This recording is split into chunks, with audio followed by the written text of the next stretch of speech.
Welcome to Get Your Spirit in Shape, United Methodist Communications and UMC.org's podcast to help us keep our souls as healthy as our bodies. I'm Joy Avino.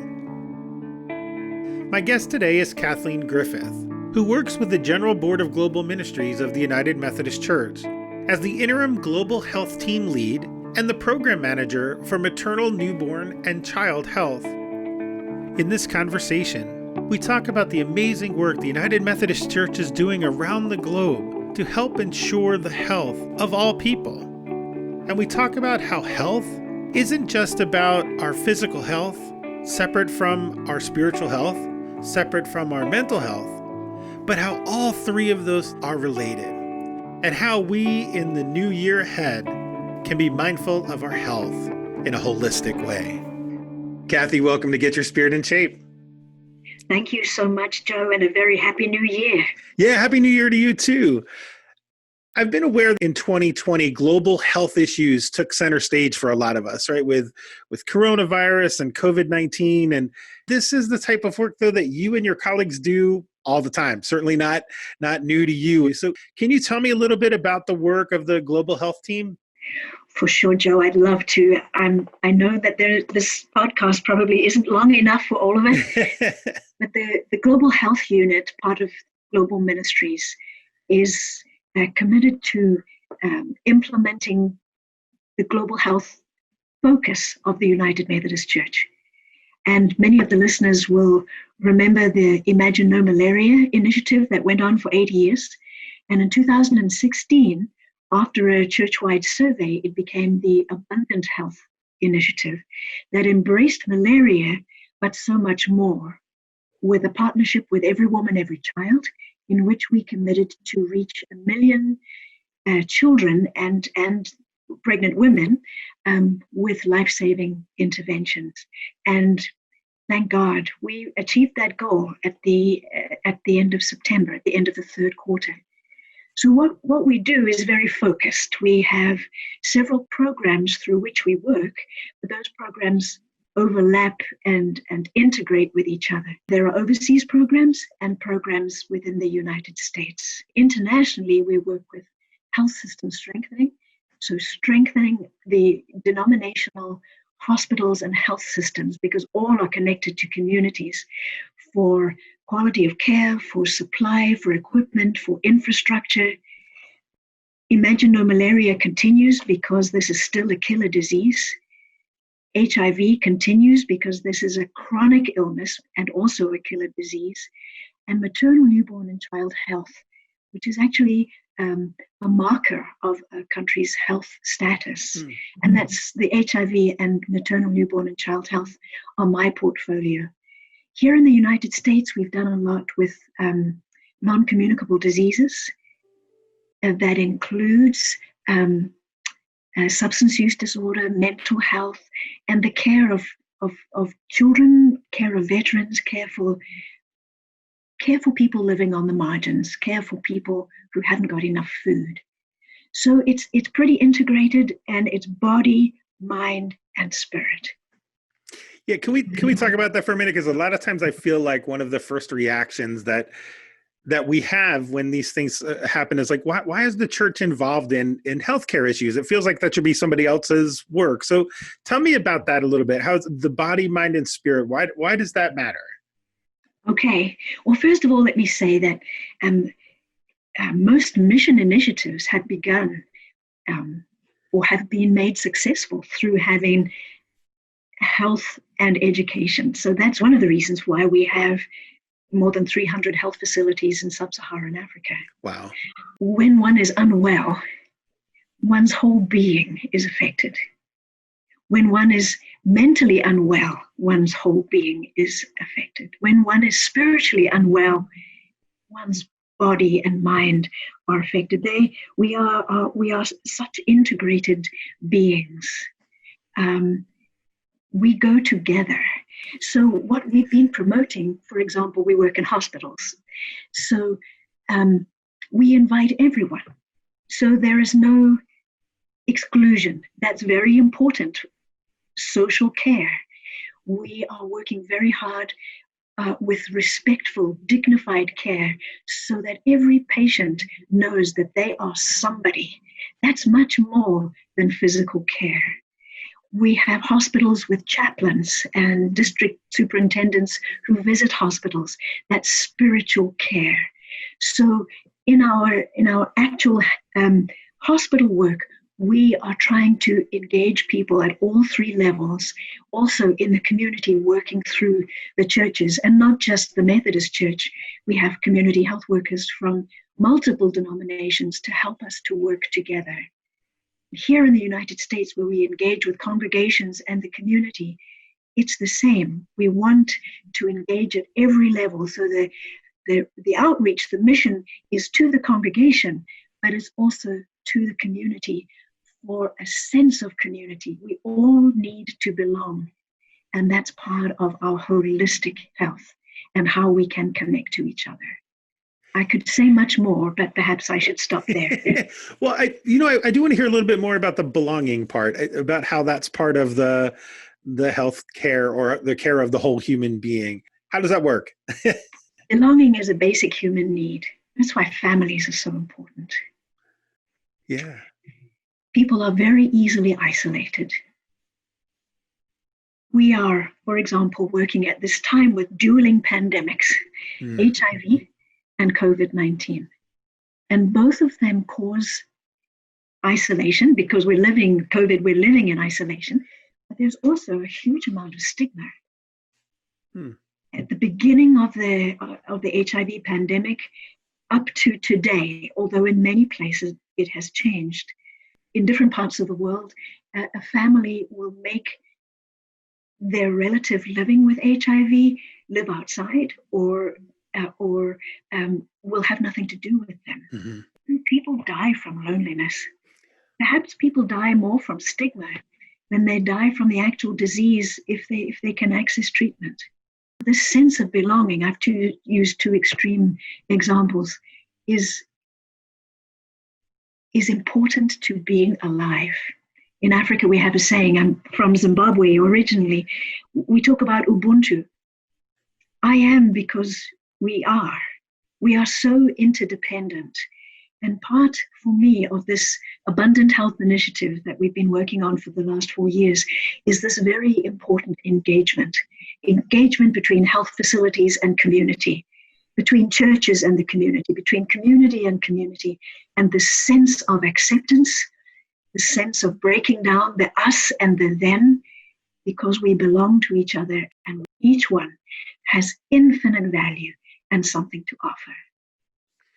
And that's something that I think we've learned acutely in 2020 with COVID-19, in that it was no respecter of borders. We found out just how connected we are, not just locally, but even globally. But it also drove us inside, right? And so I know that there are some mental health crises that are happening because people are alone. We work from home. We're not getting out as often as we used to. One of the things I've been thinking about for 2021 is I've noticed last year that a lot of my habits have changed, right? So because I can't do the things that I used to do, including like going to the gym, every morning and walking on the treadmill. I just don't want to do that right now with all of the things that are out there.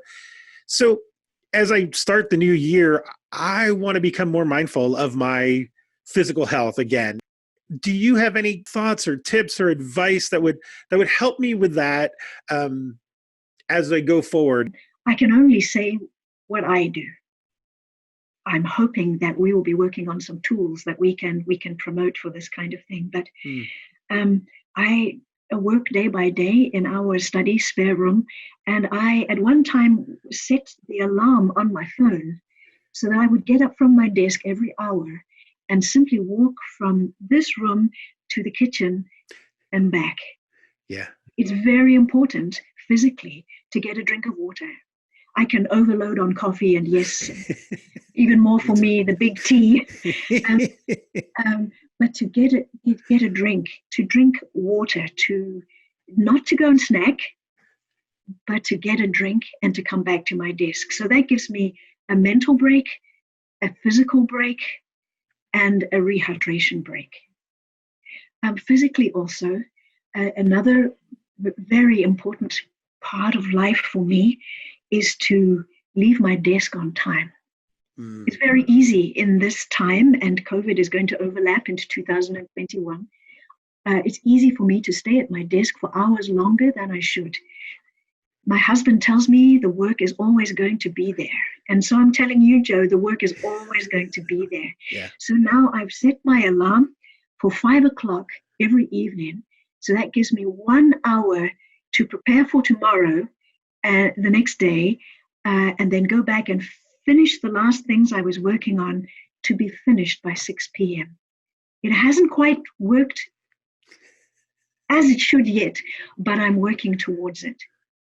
So then I can get a meal, then I can have a conversation, which is very important for my mental health. I can have that prayer time, but I can also get to bed at a decent time without the work weighing on my mind and affecting the rest, the sleep, the refreshment. That is also our gift from God. I go for a walk every lunchtime to call my mum, which keeps me connected with her and keeps me fit. We have a lovely place where we live where I'm not bumping into people all the time, so I don't need to wear a mask, but it's important for my physical health. And I run, but I realize that not everybody is able to do that. I could go on, but maybe I should stop. That's okay. That's good. That's good. No, I do want to get back to that connection piece that you were talking about too, because you mentioned in there that during your walk, you call your mom to stay connected to her. Do you have other thoughts about how we can, when we're, kind of not getting out as often as we did and not having those casual meetings with people, how can we remain connected? Well, you know what I'm going to say. One of my best friends has become Zoom. Yeah, we're doing that here now. It's great. Yeah. Exactly. And all of our meetings are on Zoom or on Teams or by phone again. And in the beginning, I thought I'm going to develop an allergy to Zoom. I began looking for the rash. Actually, it's been a lifesaver, if one can say that about Zoom. It keeps me in contact. Another great thing, obviously, my mum doesn't easily get onto Zoom, but she's learned how to use WhatsApp, and she's an expert at WhatsApp at 81. And so I'm full of respect for my elders in the community who have learned technology, how to use technology at this time so that they too can keep connected with family and with each other. I manage some meetings in person, but they are very carefully managed. I feel it's really important to model the correct distancing and mask wearing and hand washing, but when it is safe, I do have meetings with small groups, socially distanced and mask wearing. Yeah. And it's increased my appreciation of that face-to-face, and it's increased my love, that big 4-letter word. And I love just the reminder that you're talking about this as part of our a total health, our total well-being. Yes. That it's because we so often like to divide those things up, don't we? Right? The yes. Physical health and spiritual health and mental health, as if they're all separate specialties. But I hear you saying over and over again, this is part of who we are as a whole. Yes, I mean, we all, professionals will specialize possibly in one or the other, but living out our daily lives, I can't just do spiritual care, just do my physical care, just do my mental care, because they go together. Mm. And I can't be a community member and not engage with health professionals at times. There's that integration too. So it's so very important to recognize that and make that available to people. Yeah, I love that thought. I love that idea. That's wonderful. I think we kind of glossed over a little bit that you are also the program manager for maternal, newborn, and child health. What's that work about? And tell me a little bit more about that. It's probably the best job in the world, but maybe we shouldn't broadcast that. Maybe that's just today. this is a program that's part of the Abundant Health Initiative. All of our programs are working towards multiple beneficiaries, but our particular beneficiaries have been mothers and children. So obviously I'm in the best seat for that. But what we wanted to do, what we've done over the last 4 years, was select countries where there was a United Methodist Church connection, a presence, or a traditional partner, where the data for maternal and infant morbidity and mortality is high, and then we invited grants of up to $100,000 to fund a project over a period of time. We needed to be able to compare these projects. So we're not working with apples and oranges. So we have the same indicators, so hence the same objectives. So we've focused on prenatal care, the quality obstetric care, that's labor, birth, and immediate postnatal care, and then care of the mothers for 6 weeks afterwards and ongoing, and care for the children for 5 years. Now, this is very standard. World Health Organization has best practices for each of those objectives. But what we wanted to do was help our UMC health facilities to improve quality with training, with equipment, with medications, even with buildings. Some buildings haven't had that much maintenance since they were built in the 1920s, 30s, 40s, 50s, and weather is not kind. Yeah. So the kind of things that we've had as cross-cutting themes are community engagement. How to help health facilities and communities work together to make this work in the very best way. So we have community health workers systematically visiting pregnant women and children and doing screening for malnutrition, screening for at-risk pregnancy, and accompanying patients back to the health facility. Wow. We've have community health workers following up as they can, because it's confidential so often, people living with HIV and AIDS. Different projects have done different things, but there are other causes for poor health, like poor water sanitation and hygiene, food security. And so in some projects, we've been able to work with water. Some projects we've been able to work with kitchen gardens and even introduce some chickens and small animals to help to deal with the huge problem of childhood malnutrition and even malnutrition amongst pregnant women. We try to contextualize our project according to the location, but those objectives that I said at the beginning are the main ones that we're working with and have brought them in line with World Health Organization best practices. I have some wonderful partners, and they have done a wonderful job. They have great stories to tell about women and families who've been helped, and community commitments, like in Nigeria, signing a memorandum of understanding with a taxi union so that those taxis are paid by the health facilities to bring women who have an emergency to the health facility. Because if you're going to walk for 6 hours, you'd rather stay at home. As you were talking there, just how that, again, how we think about, or I think about, healthcare as this one piece, and it just kept snowballing. Like you were talking about, gardens, and then you were talking about transportation, and it's this really large holistic approach that we don't often think about. Are there other pieces in that you can share with us? Sure. I mean, there are things that I would still like to introduce and emphasize much more, like gender-based violence. I mean, that's always been an issue. It's especially an issue in some of the countries where we work. But with COVID, it's become an even greater issue.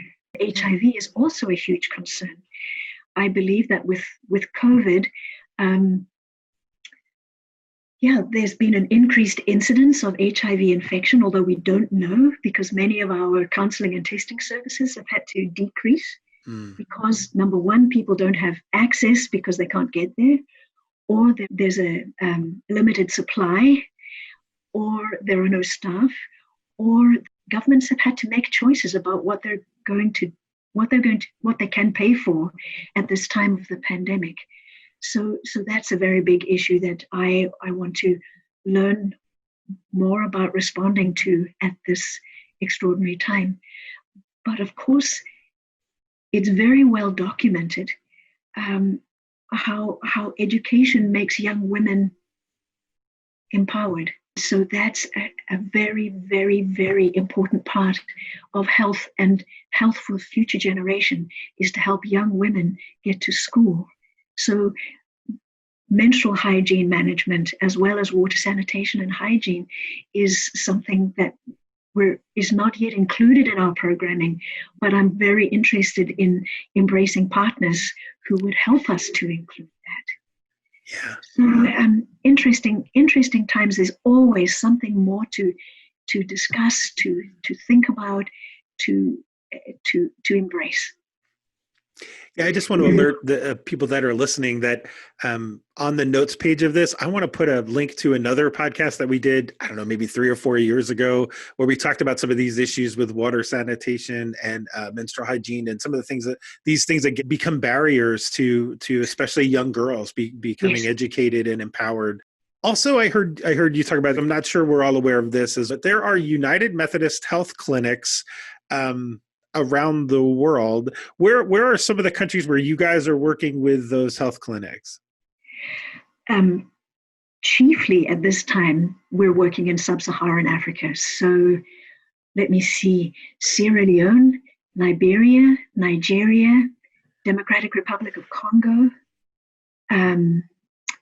Cote d'Ivoire, Mozambique, Zimbabwe. Wonderful ministries that are ongoing around the globe. I want to return just for a second to the global health teamwork. And this, you mentioned this very early in the conversation about how in 2016 in Portland, the Abundant Health Initiative kicked off with what seemed like an audacious goal: reach 1 million children with life-saving intervention. And you mentioned kind of really casually, 20 minutes ago, like, yeah, we did that. Can you tell me about that work and how amazing it is, what's happened, and how the church has done this incredible thing?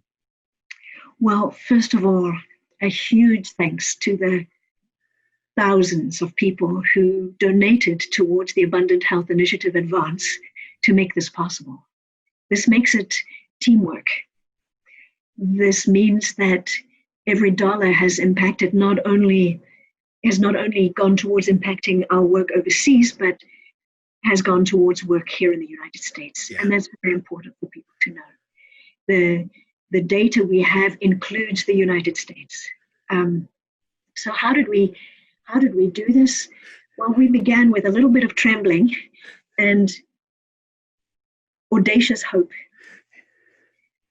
I have worked on this team of wonderful people. I have amazing colleagues here and amazing leadership here in Atlanta, as well as partners on the ground. But we needed a structure to do this, and the structure was formed with Imagine No Malaria. And I said to you that Imagine No Malaria continues today. So with the work that was specifically through the denomination and not through traditional partners who are connected to the church, we work through health boards. Health boards appointed by the bishop in the Episcopal area, and then that health board has a small staff, a coordinator who works with the network of hospitals in that Episcopal area, an Imagine No Malaria coordinator working with malaria, obviously, and a maternal, newborn, and child health coordinator working with me. We have done all we can to overlap, to work together. Of course, there's always more room for that. We've systematically set out our objectives, activities, and indicators so that we could measure improved health in the communities that we work in. I want to emphasize that because although we were working towards reaching 1 million children, actually the most important measure that we did was not about numbers, but about improved health, improved skills, improved supplies, so that we could improve health. So we had targets to reach, and then we set about achieving those targets. Our monitoring and evaluation team here in Atlanta, we would review the reports, submit them to our colleagues, and they would keep a tally of the numbers. And every quarter, we'd get an update of the number of pregnant women, the number of adolescents, and the number of children under 5. And that has surpassed 1 million. And we feel as though we have a very big family. Wow. I wish I knew each one by name. But we're so grateful. It's amazing work that the church has accomplished, and all of us who are part of the church are part of that work, and it's been just it's been really tremendous. Where can people learn more about your work and support the things that are going on? We have a website. The Global Ministries website has its health page. We also have the Abundant Health website. And that the Abundant Health website has news about our international work, but it also has news about US work with information about what people can do in their own congregations to be involved. I call it a movement here because everybody can be involved in this movement of mental, spiritual, and physical health. It is also possible to give, because the Abundant Health Initiative continues. We have an advance, and I'm not sure if I'm allowed to say that number on the podcast, 302-1770, 302-1770. And we would, yes, of course, we would welcome your gift, of course, and that's why I'm promoting it. But most of all, we value your prayers, we value partnership, we value accompaniment because of what we were talking about earlier, the sense of belonging, that we are in this together. Some people are donors, some people are prayers, some people are implementers, some people are program managers, but it's an equal playing field, and we somehow are all beneficiaries, including, added to, those 1 million children and pregnant women. And of course, we are welcome. We welcome correspondence as well. Sometimes that's difficult to keep up with, but we welcome questions and any way that we can assist. Again, we'll put links on the show notes page on our website, umc.org/podcasts, and you'll be able to get all of that. So those that are listening don't have to write down that advance number. We'll have a link to it so that you can make the donation. But Kathy, the last question that I ask every guest on Get Your Spirit in Shape is, how do you keep your spirit in shape? This is a challenge. This is a challenge. And you challenge me to honesty, so I have to say that my ideal is not yet my reality. But I'm always working towards it. So how do I keep my spirit in shape? Well, part of it is keeping in shape physically. Part of it is a mental balance, because I'm prone to anxiety. But for my spirit, I do what many people do. I have daily devotions, daily Bible reading, and I revel in that. I try to stick to good books that will feed my soul. I try to stick to good conversations, and good conversations about spiritual life, about Jesus, about what will edify. I try to keep away from a culture that is so easily developed, a culture of complaint and a culture of disappointment. I don't want to promote those. I belong to a Zoom Bible study, which is great conversation. And I also belong to a spiritual formation group. So the Bible study is great conversation, but the spiritual formation is very personal, and we keep each other, the small group of 4, we keep each other accountable. And we talk about our struggles, and we talk about perspective, and we talk about, obviously, all in the perspective of our faith, and that has helped me a great deal. I have a wonderful husband who also, he keeps me in line, and I keep him in line because we belong.